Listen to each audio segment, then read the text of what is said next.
Good day folks, Sean here from Air Photography. So the DJI Neo has been out for approximately a year now, and it's become a very popular choice with both beginners and people who create for social media. Now that's for a few different reasons. First off, it is extremely affordable. It comes in at approximately $200 US, depending where you live in the world, but that puts it in reach of a lot of people. Sometimes these drones can get a little pricey, but $200 is a price that a lot of people are comfortable spending, especially as a beginner. On top of that, creators who film for social media, perhaps vloggers, have also really been utilizing its capabilities. The nice thing about the DJI Neo, it doesn't take a long time to learn how to use it. The DJI Neo doesn't even need a controller in order to utilize it. All you have to do is simply power it on, select your flight mode, press a button. The drone is going to take off from the palm of your hand, perform the intelligent flight task, and then again come right back to you, landing in the palm of your hand. So for a lot of people, they really enjoy the simplicity and ease of use. Now a drone like this is not going to be for everybody. Some people enjoy the art of flying, capturing cinematic footage, but there are creators that don't care so much about the art of flying or mastering flight techniques. They have other hobbies and interests that they just want a tool to help tell their story and share their interests and passions with their followers. So a drone like this is great for those scenarios. On top of that, if you need a drone that can track and follow you, the DJI Neo again is a great choice. If you're out biking or hiking and you have the drone following you and it happens to bump into a tree or another obstacle, just due to its lightweight and robust build, chances of this thing being damaged are very minimal. Unlike a traditional drone, when you have them tracking you, they are very fragile. All it takes is for them to clip a tree branch and they fall to the ground, and they can be actually damaged pretty easy. But the DJI Neo is built really tough and it can take those types of impacts. And again, you can have it tracking you just with a push of one button, and you don't need a controller, which can be really important when it does come to tracking. The problem sometimes when tracking on a bike is, what do you do with the controller? With a drone like the Neo here, you don't have to worry about that.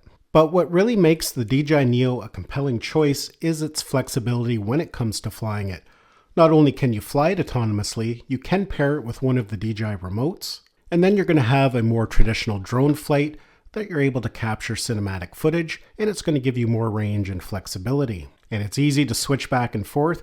You could be out exploring, you might just grab some autonomous shots without a controller, and then you may want to connect it to a controller and capture some more cinematic footage. And then on top of that, you do have the ability to connect it to goggles and go for an FPV flight. The DJI Neo is compatible with DJI goggles and the DJI FPV remote or the motion controller, and that's going to give you a nice immersive FPV flight. It's extremely easy to learn just due to its built-in control, but if you want to take it even further and do a full manual acro flight, you're able to do that as well. So it's an extremely flexible drone offering you many different ways in which to utilize it.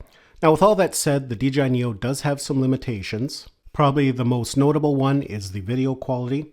Although it does film in 4K, it's not quite the same quality as something like the Mini 4 Pro. So for some people, they do find that a little bit limiting. Now for social media, the 4K it captures is more than adequate, but that is something to keep in mind. Another limitation is that it only has built-in storage. It has 22 gigabytes of usable space. There's no memory card slot on it, so there's no way to add any additional storage. So again, some people do find that a little bit limiting. If you're out flying for the day, you may have to stop and upload the content just so you can continue to film. And lastly, it doesn't perform all that well in the wind. Although it does have a level 4 wind rating, on gusty days, this thing can definitely struggle. So you do have to be careful of that. Now with that said, a lot of times when using it autonomously, you're low to the ground, so that's not going to be an issue.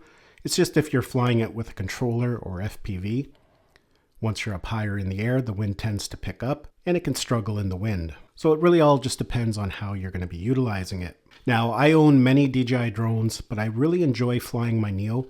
In fact, quite often when I'm just out for a quick hike or a bike ride, I'll bring my Neo with me just because it's easy to bring along. I don't have to bring a controller.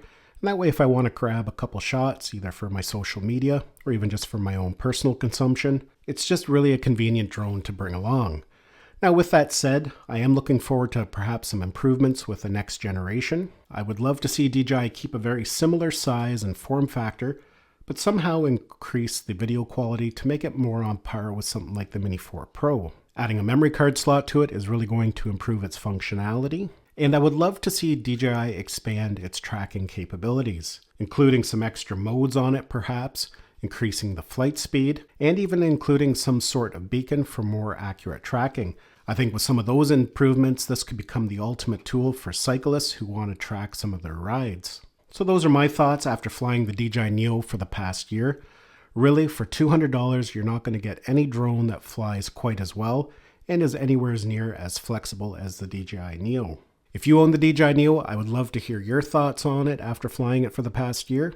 Let me know down in the comments. Hopefully you enjoyed this video and found it had value. Thanks a lot for watching, and we'll see you in the next one.